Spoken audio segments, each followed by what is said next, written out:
一路南下，我们在千里之外一个沿海小镇落了脚。这里偏僻，鱼龙混杂，没人会在意我们的来历。我在镇子最东边买下了一个带小院的破落宅子。昭昭长得很快，也越来越依赖水，只要一离开水，鱼尾上的鳞片就会变得干燥暗淡，它也会发出不安的呜咽。我只好在房里常备一个大浴桶，每日都换上干净的水，让它大半时间都泡在里面。它很喜欢把小小的鱼尾在水里一甩一甩，溅起一串串水花。看着它天真无邪的脸，我时常会想起那个男人皇帝殷林。那天我喝了点酒，在御花园碰到了独自待在水中的他，借着酒劲被色所迷的我，只记得自己强吻了他，后面的事就不记得了，却不想就那一次我便怀孕了。莫非那天我遇上的是海妖？我双手使劲地揉着头发，越想越头大。这天我正在院里晾晒渔网，隔壁的张婶探过头来，一脸八卦的开口：“罗妹子，你家婉儿咋整天不出门啊？也不哭不闹的，别是身子有什么毛病吧？”我心里一紧，脸上却挂着得体的笑，跟她说：“孩子打小身子弱，怕见了风。”张婶撇撇嘴：“哟，这都快1岁了，还身子弱，你就是将他养得太金贵了。听婶一句劝，孩子就得操养，多出来晒晒太阳才长得快。”我笑着应付她：“是，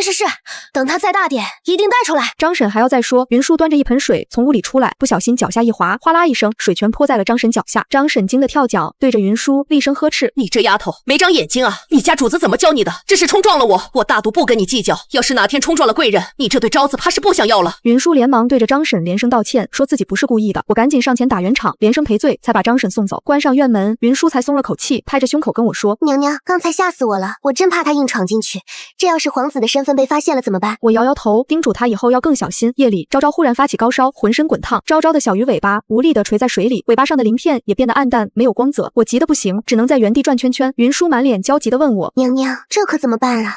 要是请大夫来看到了昭昭的尾巴……”“不行，不能请大夫，不能让任何人发现，昭昭异于常人。”我突然想起来，镇上的老人们好像说过，东边那个礁石滩的深处有一种能治百病的海草，眼下只能死马当活马医。我把昭昭交给了云舒后，一个人拿着灯笼，趁天黑摸到了海滩。晚上的海风间立地嘶吼着，和白天完全不能比。狂厉的风声中，好像藏着什么磨牙匀血的怪物，风吹在脸上就像刀割一样。突然，身后传来一阵巨大的声响，我猛地向身后看去，原来只是海浪拍击在礁石上的声音。我的心又放了下来，那些礁石又湿又滑，路也看不清楚。我一不小心就摔了好几个跟头，膝盖和手心都磕破了，流了好多血。我快要绝望时，在一个很隐蔽的石缝里面看到了一株发着悠悠蓝光的海草，可算是找到了。我小心翼翼地把海草采下来，赶紧连滚带爬往回跑。我一回到家，云舒就哭着跑了过来：“娘娘，您可算回来了，昭昭她好像快不行了。”我冲进屋里，看到浴桶里的昭昭呼吸很弱很弱，小脸蛋烧得通红通红的。我赶紧把那株名为月光藻的海草弄碎，和水混在一起，一点一点地喂给昭昭喝。天快亮的时候，昭昭的烧终于退了，她睁开眼睛，黑溜溜的眼睛看着我，很虚弱地开口：“娘。”我高兴得都哭了，一把就把她抱在了我的怀里。我一遍遍唤着昭昭的名字，心口满是失而复得的庆幸。但是我才高兴了一会儿，就有新的麻烦来了。云舒平时做点织补的活，赚的钱很少，只够我们勉强过日子。这天，云舒拿着一个空空的米缸，满脸愁眉：“娘娘，我们再不想办法，家里就没米下锅了，要不我们回宫吧？”我果断拒绝：“不行，昭昭的身份不能被任何人发现，尤其是皇宫的人，不然我们只有死。”我看着床上熟睡的昭昭，心一横：“云舒，看好家，我出去一趟。”我去了镇上最大的当铺，一枚雕着龙纹的玉佩，是那夜之后殷林留下的。当时我没在意，逃跑时顺手塞进了包袱。当铺的掌柜是个精明的中年人，他拿起玉佩，只看了一眼，脸色就变了。他不动声色地把玉佩还给我：“姑娘，这个东西太贵重了，我们店里收不起的，您还是去别的地方看看吧。”我心里咯噔一下，感觉很不对劲。我把玉佩收了起来，转身就走。可是我才刚走出去没几步，就发现身后跟上了2个鬼鬼祟祟的男人。昭昭还在家里等我，该死！我大步地往巷子外走，恨不得立马就能飞回家里。可身后的人也加快了速度，我迈开步伐，调动最大的力气向前跑。他们已经发现我知道他们在跟踪我，干脆不再掩藏，直接奔着我的位置冲了过来。我甚至能听到他们身上的兵器碰撞声。不好，这下怎么办？就在我被堵在一个死胡同里时，一个高大的人影从天而降，3下5除2就把那2人解决了。看清楚来人之后，我瞬间感觉像是掉进了冰窟窿里。他是殷林的贴身侍卫，叫秦风。苏贵人，皇上找您找了很久了。我慌张掩饰：“不好意思，你们认错人了。”秦风却看破了我的拙劣的演技：“皇上派了无数人寻遍了大江南北，才根据您之前当掉的一只珠钗找到了这里。贵，洛姑娘，跟我们回去吧。”他还说：“皇上说了，只要您回去，他既往不咎。”我看着他，忽然笑了，笑得眼泪都快出来了。回那个吃人的地方，然后让你们发现我的孩子是个怪物，把他绑上刑架吗？秦风眉头紧锁，语气里满是疑惑。怪物？我死死盯着他。是，我的孩子他不是人，怎么样秦大人？如今你已经知道了，下一步是不是就要绞死我们了？我不会跟你们回去的，你们要抓就抓我一个，别碰我的孩子。我转身想跑，却被秦风一把抓住了手腕，他的力气很大，我根本挣脱不开。秦风打了个手势，暗处立刻又走出几个侍卫，将我团团围住。就在这时，一个娇媚又熟悉的声音响了起来：哟，这不是苏妹妹吗？躲到这种穷乡僻壤，真是让本宫好找啊！我僵硬地转过头，只见华妃在一群宫女太监的簇拥下，施施然地走了过来。她看我的眼神充满了鄙夷。苏妹妹，你这又是何苦呢？与野男人私通，生下孽种，还妄图一把火烧掉证据，你当皇上是傻子吗？华妃走到我面前，用她那涂着扣丹的长指甲挑起我的下巴。本宫真是好奇，到底是哪个野男人能让你心甘情愿地放弃这富贵？她说着，对秦风使了个眼色。秦统领，还不快去把那孽种给本宫带出来！我奋力挣扎，疯了一样想冲回去，两个侍卫立刻上前，一左一右的架住了我。我只能眼睁睁的看着秦风带人一脚踹开了我家的院门。华妃眼唇轻笑，满眼得意。苏洛渊，你死定了！皇上最恨背叛，你不仅背叛了他，还生下了一个野种。你知道你的下场会是什么吗？凌迟，五马分尸。不，这都不足以泄皇上心头之恨。我绝望的闭上了眼。很快，秦风就出来了，他脸色凝重的走到华妃面前，低声跟她说：“娘娘，屋里没人。”华妃脸上的笑容僵住了，她厉声下令：“一个大活人带着个奶娃娃，还能飞了不成？给我搜，掘地三尺也要把他们给本宫找出来！”我的心提到了嗓子眼，期盼云舒带着昭昭不要被他们发现。可这么小的镇子，两个大活人又能躲藏到什么时候呢？小镇就这么大，他们很快就会被找到的。华妃显然也想到了这一点，她踱到我面前，冷笑一声：“别急，苏妹妹，好戏才刚刚开始。你说，一会儿我们当着你的面，一刀一刀割下那孽种的肉，你会是什么表情？”我猛地睁开眼，死死瞪着她。你敢？华妃冷哼一声，笑容越发残忍。这时一个侍卫匆匆来报：“启禀娘娘，在镇子西边的破庙里找到了。”华妃精神一振，立刻下令让侍卫把人带过来。完了，很快两个侍卫就押着云舒走了过来。云舒头发散乱，脸上还有伤，她怀里紧紧抱着一个襁褓。云舒看到我，哭着喊了一声：“娘娘！”华妃得意地走过去，一把从云舒怀里抢过孩子，让本宫瞧瞧这孽种长什么样。她粗暴地扯开襁褓，然而下一秒，一声凄厉的尖叫划破长空，华妃猛地将怀里的孩子甩了出去。这是什么东西？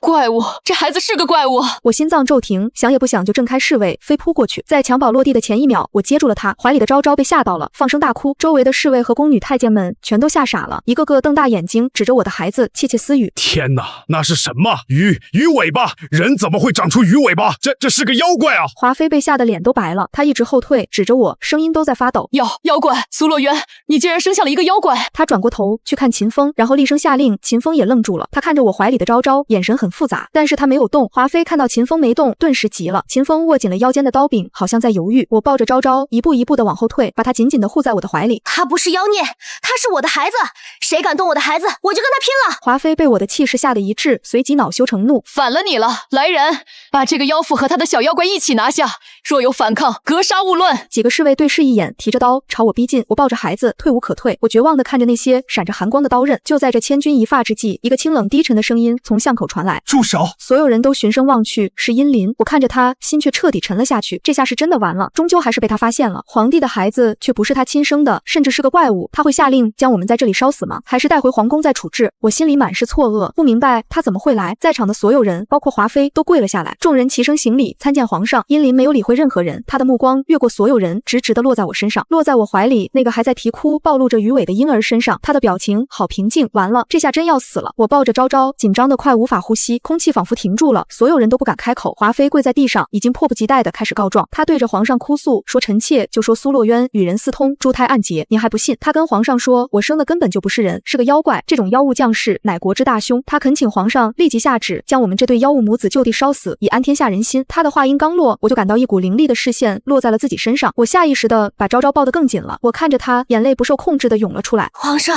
求您放过他！我跟他说，他只是个孩子，他什么都不知道。我跟他说，千错万错都是我的错，您要杀就杀我，别伤害我的孩子。殷林依旧面无表情，他沉默了片刻，然后缓缓地蹲下了身子。我以为他要亲手掐死我的孩子，吓得浑身一颤，可他的手却越过了我，轻轻地落在了昭昭的鱼尾上。原本还在啼哭的昭昭，被他触碰的瞬间，竟然停止了哭声。他睁着一双乌溜溜的大眼睛，好奇地看着眼前的男人，甚至还伸出小手抓住了殷林的一根手指。所有人都惊呆了，华妃更是瞪大了眼睛，不敢置信地看着这一幕。殷林的指腹轻轻摩挲着昭昭尾巴上细密的鳞片。半晌，他抬起眼，眼神温柔地看着我，他的声音低沉，听不出喜怒。你跑什么？我愣住了，他问我跑什么？难道他不该问我为什么生了个怪物吗？华妃也急了，他西行上前，抓住殷琳的龙袍下摆，他哭着跟皇上说：“这是个妖怪，您不能被他迷惑了。”皇上，殷琳的目光瞬间冷了下来，他看都没看华妃，只是淡淡的吐出一个字：“滚！”华妃如遭雷击，脸色煞白，他还想开口唤皇上。殷琳跟他说：“朕不想说第二遍。”殷琳站起身，当着所有人的面将我从地上打横抱起，连同我怀里的昭昭一起。我惊呼一声，下意识的挣扎。他低沉的声音在我耳边响起，让我别动，还问我想让孩子摔下去吗？我立刻不敢动了。他抱着我们转身就走，秦风立刻跟了上来，低声请示皇上，华妃娘娘和这些人该如何处置？殷琳语气冰冷地下令：华妃禁足于此，无诏不得回京。他还说，至于其他人办事不力，惊扰圣驾，自行去领罚。秦风应声领命，直到被抱上马车，我的脑子还是懵的，这到底是什么情况？他不杀我们，不仅不杀，还为了我处置了华妃。殷琳将我放在铺着软垫的榻上，然后便坐在了一旁，闭目养神。他不说话，我更不敢开口，气氛尴尬又诡异。不知过了多久，马车停了，车帘被掀开，一股带着咸湿味的海风吹了进来。我们没有回京，而是来到了一处我从未见过的海边别院。殷琳抱着我下车，一路将我送进主卧，他将我放在床上，这才终于开口。他跟我说这里很安全，不会有人来打扰，他让我好好休息。说完，他深深地看了我一眼，转身就要离开。我终于忍不住开口叫住了他，他停下脚步，回头看我。我鼓起勇气问出了心中最大的疑惑，我问他为什么？我问他昭昭是这个样子，他为什么不杀我们？殷琳沉默了，海风从敞开的窗户吹进来，吹动他墨色的长发。半晌，他才缓缓开口：朕等这个孩子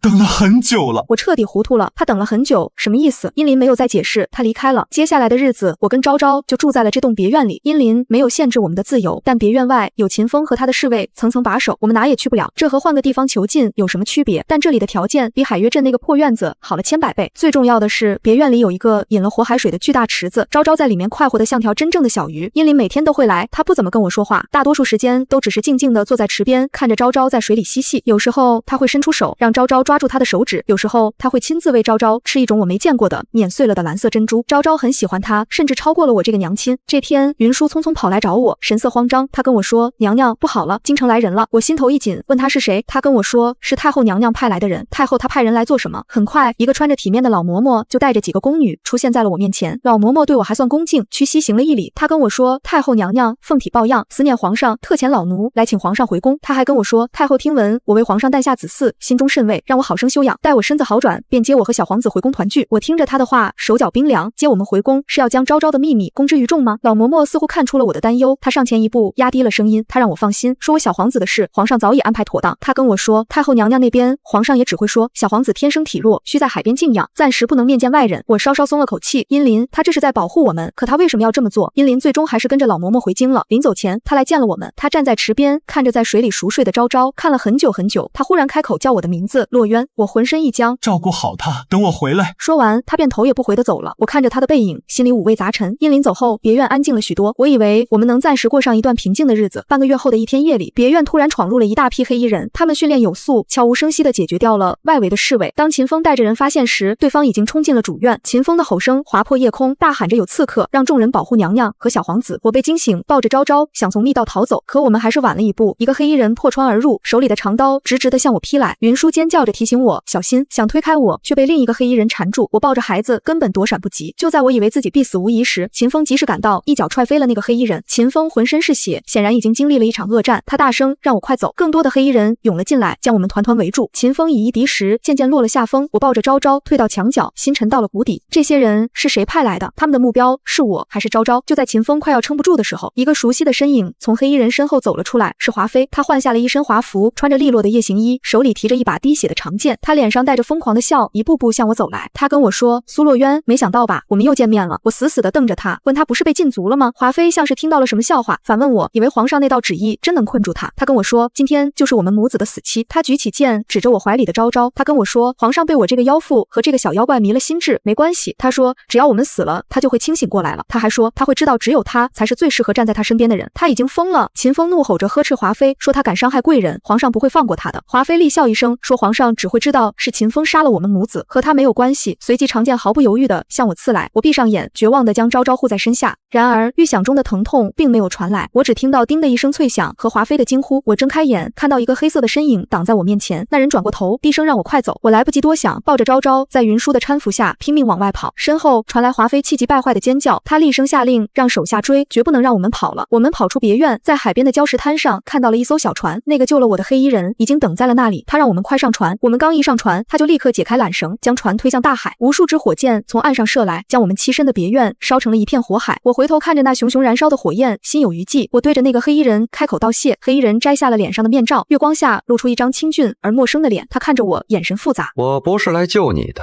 我是来带你回家的。回家？我一愣，不明白他的意思。他却不再看我，而是将目光投向了遥远的海平面。那里不知何时升起了一轮血色的月亮。我将昭昭紧紧抱在怀里，手臂绷得发紧，掌心贴着他温热柔软的小后背，能清晰感受到他均匀的呼吸轻轻拂过我的脖颈，目光如淬了寒的利刃，死死锁在眼前这个陌生男人身上。周身的气息都绷得紧紧的，连齿间都因为过度警惕而微微泛白，喉咙滚动了一下，带着不易察觉的颤抖，向他抛出心底的质问，满心都是疑惑。他口中反复提及的回家究竟指的是什么地方？那个名叫玄烨的男人就站在不远处，身姿挺拔如松，一身玄色衣袍在微凉的海风里轻轻飘动，衣料上绣着暗纹，在血色月光下若隐若现。他看着我的眼神异常从容，没有半分慌乱，深邃的眼眸像深不见底的大海，藏着我读不懂的情绪，却又带着一种莫名的熟悉感。海风卷着咸湿的气息扑面而来，拂乱了我的发丝，也吹散了几分空气中的紧绷感。他缓缓开口，声音低沉而平稳，一字一句清晰地传入我的耳中。他告诉我，所谓的家从来都不是我以为的那个海边别院，而是我们共同的家，是鲛人族世代栖息的圣地，那片名为无尽之海的辽阔疆域。鲛人族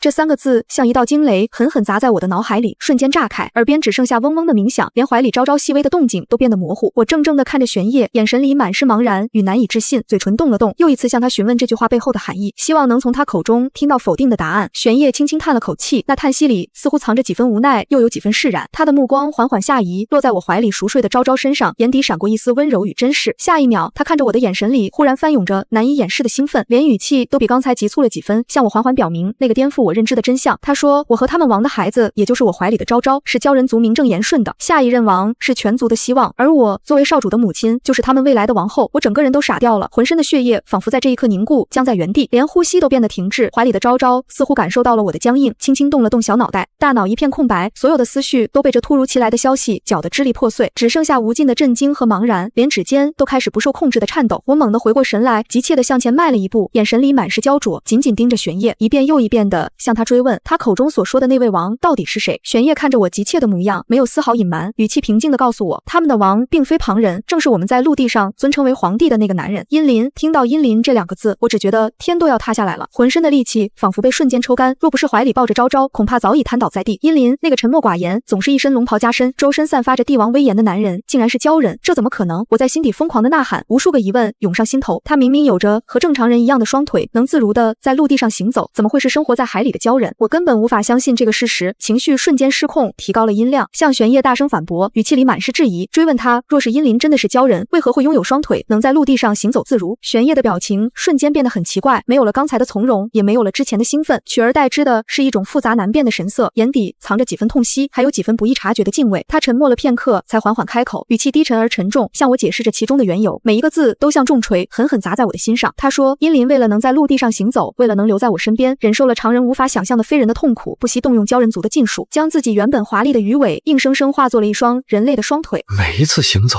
都像是走在刀尖上。玄烨的声音带着几分沙哑，一字一句清晰地传入我的耳中，也深深刻进了我的心底。走在刀尖上，我喃喃自语，脑海里不由自主地浮现出殷林行走的模样。他总是步履沉稳，神色平静，从未有过一丝一毫的失态，那该有多疼啊！我无法想象，每走一步都要承受如刀割般的剧痛，那种深入骨髓的疼痛，他究竟是如何日复一日忍受下来的？我的声音控制不住地发颤，眼眶瞬间就红了，泪水在眼眶里疯狂地打转。我强忍着不让它落下，向玄烨轻声询问，殷林为何不将这件事告诉我？为何要一个人默默承受所有的痛苦？玄烨无奈地苦笑了一下，眼神里满是对他们王的心疼与敬佩。他向我缓缓说明，王之所以不告诉我们真相，是因为他不想吓到我，他怕我知道他是鲛人的真相后会害怕，会厌恶，会毫不犹豫地离开他，离开昭昭，所以他宁愿一个人承受所有的痛苦和孤独，也不愿冒一丝失去我们的风险。我的眼泪再也忍不住瞬间涌了出来，顺着脸颊滑落，滚烫的泪水砸在怀里昭昭的衣襟上，晕开一小片湿痕，也砸得我的心生疼。这个傻子，我在心底一遍又一遍的默念，满心都是心疼与酸涩，连连呼吸都带着哽咽的痛感，真是个大傻子。明明承受着那么大的痛苦，却从来都不告诉我一句。明明那么害怕失去我，却宁愿自己默默煎熬，也不愿让我为他担心。我终于知道他为什么总是那么不爱说话，为什么每次待在我身边都显得有些沉默，为什么偶尔会看到他眉头微蹙，却又很快恢复平静。原来他不是冷漠，也不是不爱说话，而是每一次开口，每一次行走，都在忍受着巨大的疼痛。那些痛苦无法言说，也不能言说，只能一个人默默消化，该多么难过啊！载着我们的船在血色的月光下缓缓前行，船体轻轻晃动，发出轻微的咯吱声，朝着大海深处那片未知的领域驶去。血色的月光洒在海面上，将海水染成了一片诡异的暗红。海风卷着咸湿的气息吹在脸上，带着几分微凉，也带着几分陌生的气息。我紧紧抱着怀里的昭昭，感受着她温热的体温，心里却乱成了一团麻。无数的情绪交织在一起，有震惊，有心疼，有茫然，还有一丝不易察觉的期待。我不知道等待我们的是什么，也不知道殷林现在过得好不好，只知道从玄烨说出真相的那一刻起，我的人生就彻底改变了。船行驶了很久，终于在一片辽阔的海域停下。远远的，我就看到了一座被巨大水幕笼罩的岛屿，那水幕晶莹剔透，在月光下泛着淡淡的蓝光，像一层天然的屏障，将岛屿牢牢守护在其中。水幕的缝隙中，能隐约看到岛屿上郁郁葱葱的植被，还有一座座造型奇特的建筑。那些建筑通体由白色的玉石砌成，在月光下散发着温润的光泽，与周围的海水相互映衬，美得如同仙境。我们登上岛屿，刚穿过那层冰凉的水幕，就看到了无数长着鱼尾的鲛人，他们有着俊美的容貌，肤色白皙，眼眸清澈如海水，身上穿着华丽的纱衣，在岸边整齐地站立着。他们的鱼尾五彩斑斓，在灯光的照耀下泛着耀眼的光泽，有的是纯净的蓝色，有的是温柔的粉色，还有的是深邃的紫色，每一条鱼尾都美得令人惊叹。他们看到我和玄烨走来，纷纷停下了手中的动作，原本喧闹的岸边瞬间变得安静下来，所有的目光都集中在我和我怀里的昭昭身上，他们的眼神里没有丝毫的恶意，只有恭敬与敬畏。紧接着，所有的鲛人都微微弯腰，对着我和昭昭恭敬的行礼，动作整齐划一，带着一种庄严的仪式感。他们齐声开口，声音洪亮而整齐，带着满满的虔诚，恭迎我和少主回宫。那声音回荡在岛屿上空，久久不散，也让我瞬间感受到了鲛人族对我们的重视。我抱着昭昭，被这突如其来的阵仗吓得不知所措，身体微微僵硬，连手脚都不知道该往哪里放，眼神里满是茫然与无措。我从来没有被这么多人恭敬的对待过，更没有想过自己会成为鲛人族的未来王后，会被这么多鲛人所敬仰。玄烨看出了我的慌乱，轻轻拍了拍我的肩膀，给了我一个安抚的眼神，然后示意周围的鲛人起身，带着我和昭昭朝着岛屿中央的主殿走去。通往主殿的路两旁种满了各种各样奇异的花草，那些花草在夜色中散发着淡淡的清香，还有一些发光的贝壳点缀在路边，像一盏盏小小的灯笼，照亮了我们前行的路。主殿比我想象中还要宏伟壮观，通体由蓝色的珍珠和白色的玉石砌成，屋顶镶嵌着无数晶莹剔透的宝石，在灯光的照耀下散发着耀眼的光芒，让人眼花缭乱。宫殿的大门敞开着，里面灯火通明，空气中弥漫着淡淡的海水清香，还有一种奇异的熏香味道，让人闻了心神安宁。走进宫殿，我就看到一个白发苍苍的老鲛人，正焦急地在宫殿中央来回踱步，他的脸上布满了皱纹，眼神里满是焦灼，双手紧紧攥在一起，似乎在等待着什么重要的人。他的衣着比其他鲛人更加华丽，身上佩戴着许多珍贵的珍珠饰品，周身散发着一种威严的气息，一看就知道他在鲛人族中有着举足轻重的地位。当他的目光落在我怀里的昭昭身上时，焦急的神色瞬间消失，取而代之的是难以掩饰的激动，他浑身都在颤抖，眼眶瞬间就红了，老泪纵横，连脚步都变得有些蹒跚。他一步步朝着我们走来，脚步急切而颤抖，嘴里激动的喃喃自语，声音沙哑而哽咽，说那是王脉，真的是王脉的气息。100年了，鲛人族终于有新的王脉诞生了。他颤抖着伸出手，眼神里满是期盼与珍视，想要轻轻抱一抱昭昭，感受一下这来之不易的王脉气息。指尖因为激动而微微颤抖，看到他伸出的手，我下意识地退了一步，将昭昭抱得更紧了，眼神里满是警惕。虽然知道他没有恶意，但作为母亲，我还是本能的想要保护好自己的孩子。大长老见状，连忙收回了自己的手，脸上露出了一丝尴尬的神色。他挠了挠自己的白发，眼神里满是歉意，连忙向我安抚，说我不必惊慌，他没有任何恶意。他放缓了语气，耐心地向我解释，说鲛人族已经数百年没有新的王脉诞生了，族人们一直都在期盼着王脉的出现，期盼着能有一位新的王带领鲛人族走向兴盛。他看着我怀里的昭昭，眼神里满是期盼与珍视，告诉我，少主的诞生不仅是我和王的幸运，更是他们全族的希望，是鲛人族未来的曙光。我看着他期盼的眼神，又低头看了看怀里懵懂的昭昭。昭昭不知道什么时候醒了，正睁着一双清澈的大眼睛，好奇地看着周围的一切，小嘴巴微微张着，模样可爱极了。我的心微微一软，心底的警惕也消散了几分。我知道他们对昭昭没有恶意，只是太过期盼王脉的诞生，太过珍视这个来之不易的希望。接下来的几天，我和昭昭被当成贵宾一样对待，鲛人们对我们无微不至，给我们准备了最华丽的住处、最鲜美的食物，还有各种各样珍贵的饰品。住处宽敞而舒适，布置得精致而温馨。房间里摆放着许多奇异的贝壳和珊瑚，还有一盏由珍珠制成的吊灯，散发着柔和的光芒，让人感觉无比惬意。每天都有鲛人按时送来鲜美的海鲜和甘甜的果饮，那些海鲜都是刚从海里捕捞上来的，新鲜可口，还有一些我从未见过的水果，味道清甜，让人回味无穷。族人们也常常来看望昭昭，他们看着昭昭的眼神里满是喜爱与珍视，有的还会给昭昭带来一些小巧可爱的玩具，逗得昭昭咯咯直笑。可我一点也高兴不起来，哪怕拥有了锦衣玉食，哪怕被所有人恭敬的对待，我的心里依旧空荡荡的，没有一丝一毫的喜悦。我满脑子都是殷林，满脑子都是他承受痛苦的模样，脑海里不断浮现出他沉默的侧脸，浮现出他步履沉稳却可能暗藏剧痛的身影。他怎么样了？他现在还在忍受着行走的痛苦吗？他有没有按时休息？有没有好好照顾自己？无数个疑问涌上心头，让我坐立难安。我不由得想起了华妃，那个心狠手辣、嫉妒心极强的女人。她一直都嫉妒我，一直都想除掉我和昭昭。现在我离开了陆地，回到了鲛人圣地，她会不会趁机对殷林不利？一想到华妃可能会伤害殷林，我的心就揪得生疼。那种恐惧和不安像藤蔓一样紧紧缠绕着我的心脏，让我喘不过气来。我再也忍不住找到了玄烨，眼神里满是焦灼，急切地向他询问殷林什么时候才能回来，什么时候才能回到我们身边。玄烨看着我焦急的模样，脸上露出了一丝为难的神色。他沉默了片刻，才缓缓开口，语气平静地告诉我，王还在陆地上处理一些重要的事情，暂时还回不来。他说王让他转告我，让我和少主安心在这里待着，不要担心他，等他处理完陆地上的事情，就会立刻回来接我们，再也不分开。我等不了，我在心里疯狂地呐喊，每多等一秒，我就多一分担心，多一分煎熬。我根本无法静下心来，安心待在这个舒适的宫殿里。我一天都等不了，我必须立刻去找他，必须亲眼看到他平安无事，必须陪在他身边，帮他分担一些痛苦，哪怕只是微不足道的一点点。玄烨看着我坚定的眼神，脸上的为难之色更浓了。他连忙向我劝说，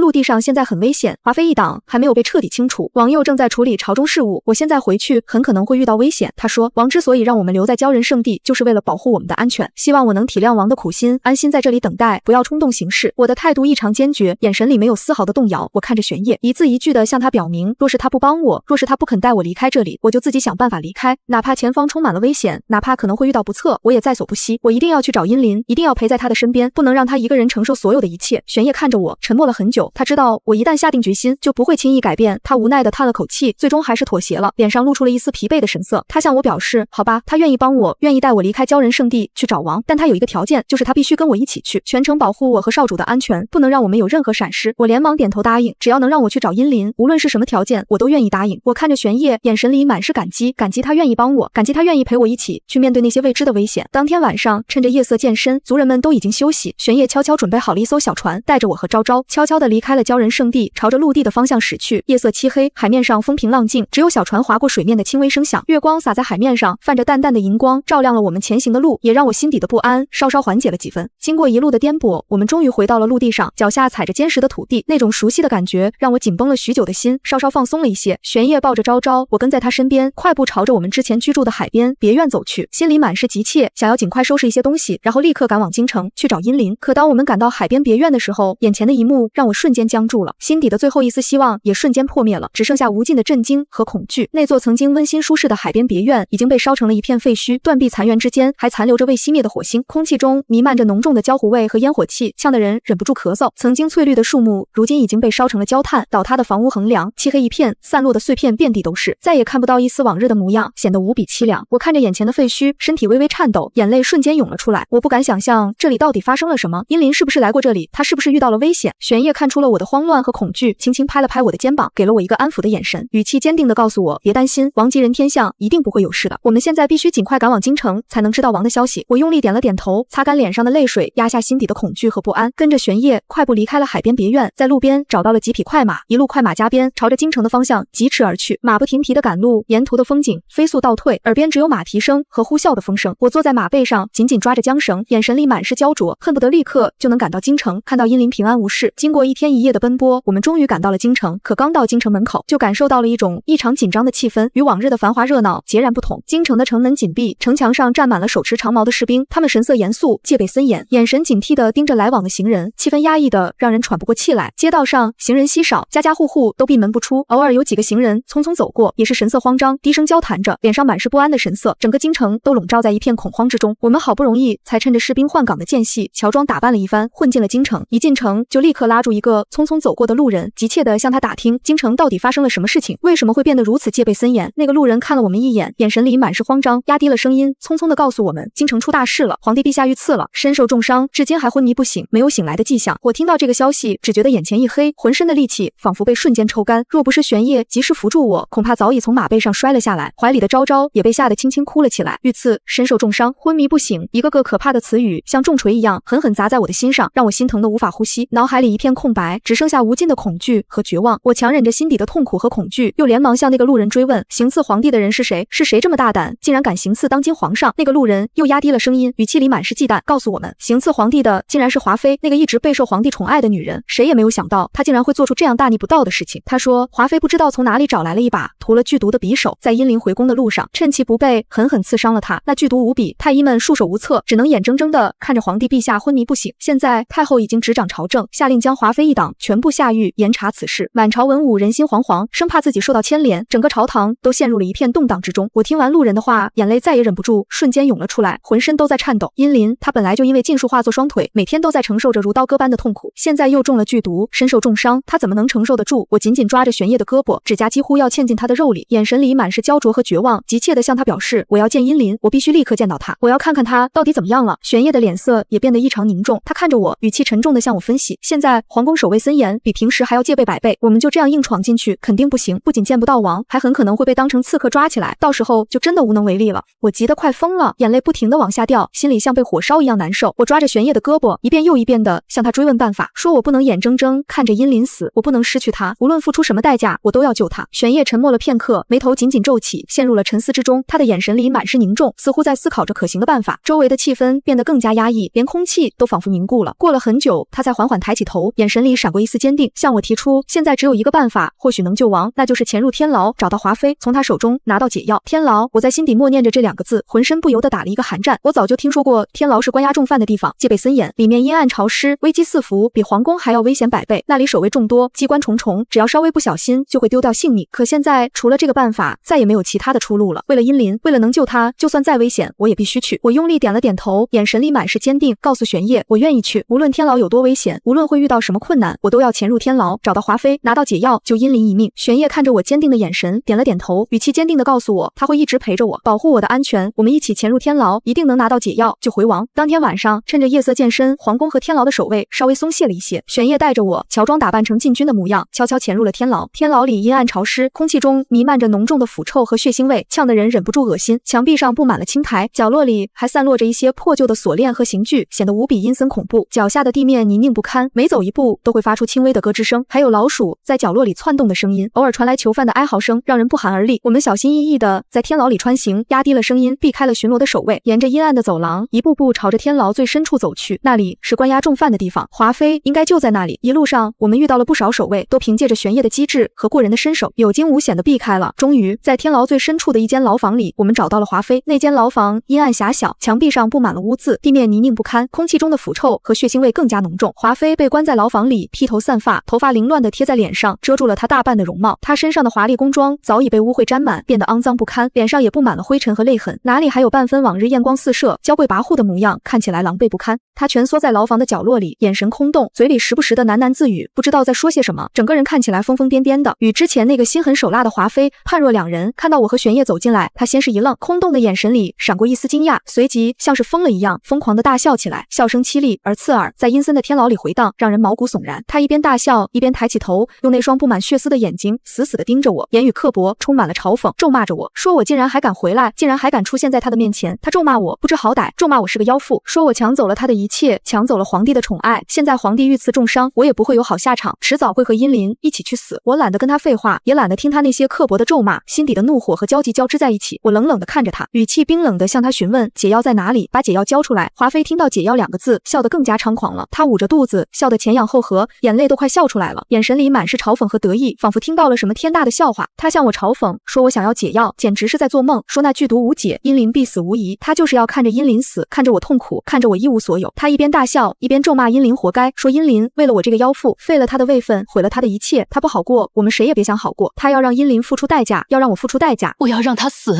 让你守一辈子活寡。华妃的声音凄厉而疯狂，带着满满的恨意，在天牢里回荡，眼神里满是怨毒，仿佛要将我生吞活剥一般。这个疯子，我气得浑身发抖，双手紧紧攥在一起，指节泛白，心底的怒火几乎要将我吞噬，恨不得立刻冲上去撕烂他的嘴，让他再也说不出这些恶毒的话。我下意识的就想冲上去，却被玄烨一把拦住了。他轻轻按住我的肩膀，示意我冷静，然后缓缓走到牢门前，眼神冰冷，周身散发着一股强大的压迫感。他看着牢房里疯狂的华妃，声音冰冷刺骨，没有一丝温度，向他质问，确认他是不是真的不肯给解药，是不是真的要眼睁睁看着王死去。紧接着他又向华妃发出威胁，说若是他不肯交出解药，若是王有什么三长两短，那么他的家人、他的父母兄弟姐妹，还有整个将军府的人就都准备给他陪葬。华妃的笑声戛戛然而止，脸上的疯狂和得意瞬间消失得无影无踪，取而代之的是一丝慌乱。他死死地瞪着玄烨，眼神里满是难以置信，语气尖锐地质问玄烨敢不敢这么做。他以为玄烨只是在吓唬他，以为凭借着他将军府的势力，玄烨不敢轻易动他的家人，他依旧摆出一副有恃无恐的模样，死死地盯着玄烨不肯低头。玄烨的语气依旧冰冷，没有丝毫的波澜。他看着华妃，一字一句地回应他，让他尽管试试看，看他敢不敢这么做。语气里的坚定和狠厉让华妃不由得打了一个寒战。说完，玄烨从怀里拿出一枚令牌，那枚令牌通体漆黑，上面刻着复杂的纹路，在昏暗的灯光下泛着淡淡的光泽，一看就知道不是普通的令牌。他将令牌举到华妃面前，语气冰冷地向他表示，这是他们皇帝陛下的贴身令牌，凭这个令牌，他能调动京城的所有禁军，能踏平他的将军府，能让他的家人一个都活不成。华妃的脸色瞬间变得惨白如纸，没有一丝血色。她死死地盯着玄烨手中的令牌，眼神里满是恐惧和难以置信，身体不由自主地颤抖起来，再也没有了之前的嚣张和疯狂。她知道玄烨没有说谎，那枚令牌她曾经在殷林的身上见过，那是皇帝的贴身之物，拥有调动禁军的权利。若是玄烨真的动用令牌，他的家人，他的将军府就真的彻底完了。华妃紧紧咬着牙，指甲深深嵌进自己的掌心，渗出了血丝。她的脸色惨白，眼神里满是不甘和怨毒，却依旧语气强硬地说，休想，他就算是死，就算是连累家人，也不会交出解药。他不甘心，他不甘心就这样输给我，不甘心就这样看着我就回殷林，不甘心自己所做的一切都付诸东流，他宁愿同归于尽，也不会让我好过。我看着他顽固不化的模样，心底的怒火更盛，眼神也变得阴恻恻的。我缓缓走到牢门前，居高临下的看着他，语气冰冷的向他发出威胁。我告诉他，若是殷林死了，太后也不会放过他和他的将军府。太后向来心狠手辣，更何况是行刺皇帝这样的大逆不道之事，他的九族都会被牵连，都会为殷林陪葬。我还告诉他，到时候他就是整个将军府的罪人，是害死自己所有亲人的凶手。他的父母、兄弟姐妹，甚至是整个将军府的族人，做鬼都不会放过他，会日日找他算账，让他永无宁日。华妃不屑地冷哼一声，眼神里满是倔强和不甘。他抬起头看着我，语气强硬地向我表示，胜者为王，败者为寇，这都是他们的命，他既然敢做，就不怕承担后果。他还说，就算他的家人都死了，就算他被满门抄斩，他也不会后悔，只要能让殷林死，只要能让我痛苦，他做什么都愿意。我看着他疯疯癫癫的模样，知道再多说无益，只能用强硬的手段从他手中拿到解药。我不再废话，直接向玄烨下令，让他按住华妃，不要让他乱动。玄烨点了点头，身形一闪就冲进了牢房，动作迅速而利落，一把就将华妃按倒在地，死死地按住她的手脚，让她无法动弹。华妃拼命地挣扎着，嘴里不停地咒骂着，却没有丝毫的用处。我知道最危险的地方就是最安全的地方，华妃那么狡猾，肯定会把解药藏在最隐蔽的地方，而她贴身的衣物里无疑是最隐蔽、最不容易被人发现的地方。我深吸一口气，压下心底的不适，伸出手，小心翼翼地从华妃贴身的衣物里摸出了一个小小的瓷瓶。那个瓷瓶通体洁白，小巧精致，上面没有任何花纹，看起来平平无奇，却装着能救殷林性命的解药。拿到解药的那一刻，我悬着的心终于稍稍放下了一些。我紧紧攥着那个小小的瓷瓶，生怕它会掉在地上摔碎了，那殷林就真的没有救了。我拿到解药后，没有丝毫的停留，立刻示意玄烨离开这里，这里太过危险，停留的时间越长，就越容易被发现。我们必须尽快离开天牢，赶往皇宫救殷林。华妃在我们身后疯狂地尖叫着我的名字，声音凄厉而怨毒。她拼命地挣扎着向我叫嚣，说我以为自己赢了吗？就算我救活了殷林，我们也没戏，我们也不会有好下场。她一边尖叫，一边疯狂大笑，笑声凄厉而刺耳。她咒骂殷林是怪物，咒骂我是生了怪物的妖妇，说我们这种异类根本不配得到幸福，说我们迟早会遭到天谴，不得好死。我的脚步顿了一下，心底的怒火又一次涌了上来，但我没有回头。我知道跟这个疯子再多说一句话都是浪费时间，我现在最重要的事情就是尽快赶到皇宫救殷林。但转念一想，我又停下了脚步，缓缓转过身，冲着他露出了一个灿烂的笑，那个笑容里没有丝毫的温度，只有满满的嘲讽和不屑。那又怎样？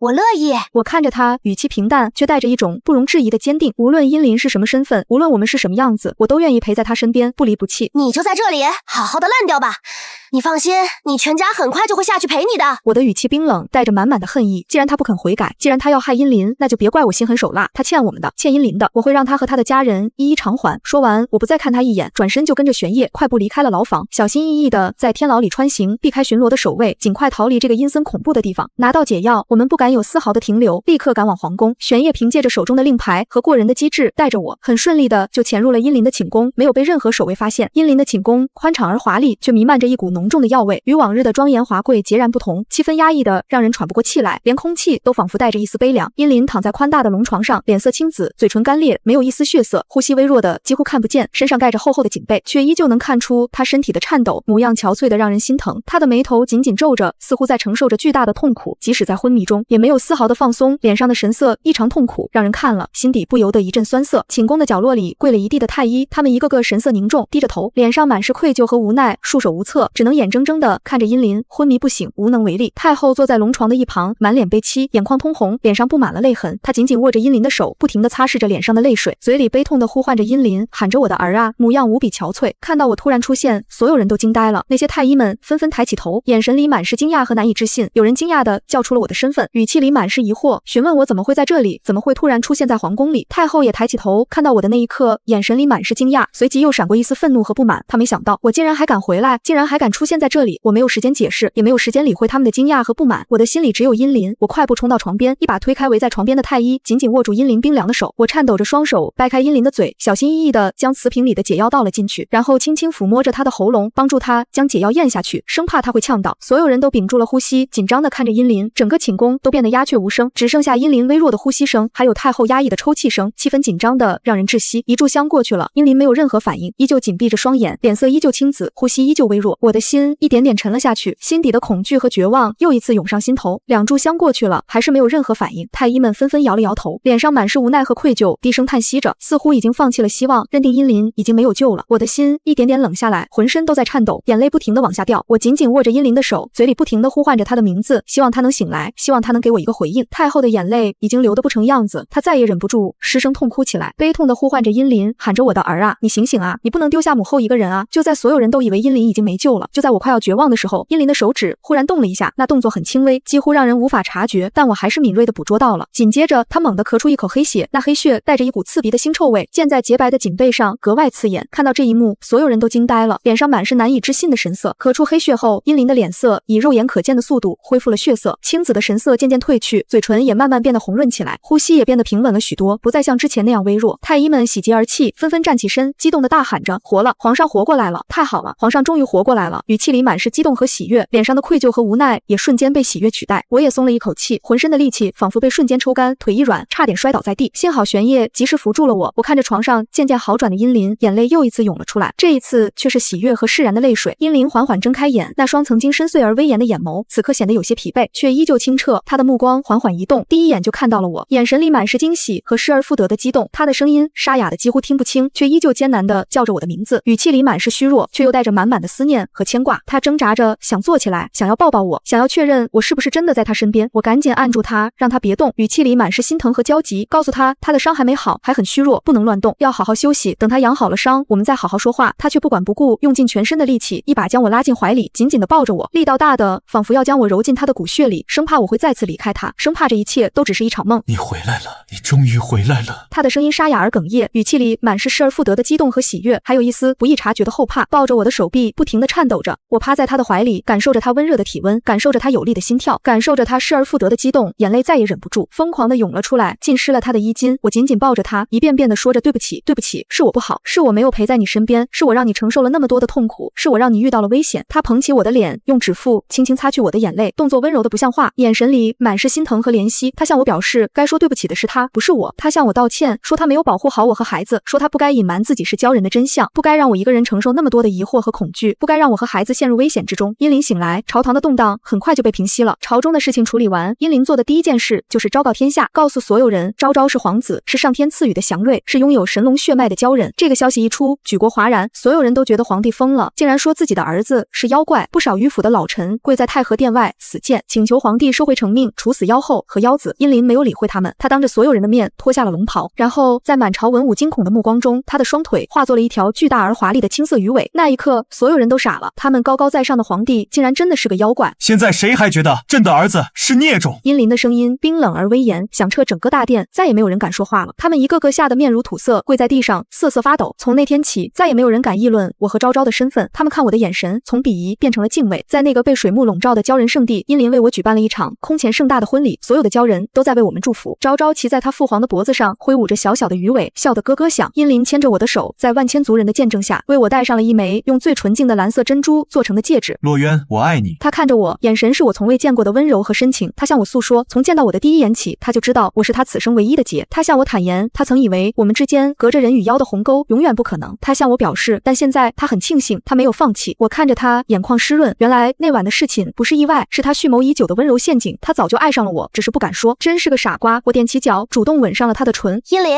我也爱你。海水是咸的，但他的吻却是甜的。这一路走来的所有颠沛流离，担惊受怕，在这一刻刻都化作了最甜蜜的圆满。